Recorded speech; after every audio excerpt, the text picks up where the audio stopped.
বলো কি তুই ওইভাবে করছিস, তোর পায়ে লাগবে। ওকে গিয়ে বলো তোর পায়ে লাগবে, ওইভাবে করিস না, ওর পায়ে লাগবে। যাও দুধ দিয়ে বলো সায়ন, গিয়ে বলো নাহলে শুনবে না, গিয়ে বলো নাহলে শুনবে না।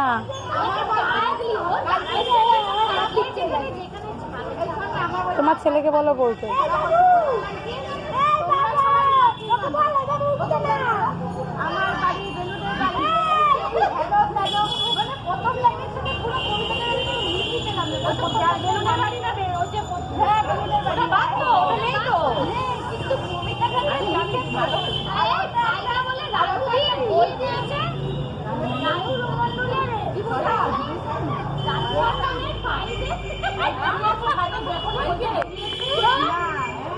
আমি একটা এরকম একটা কিছু করি না, আমার যদি জীবন থাকে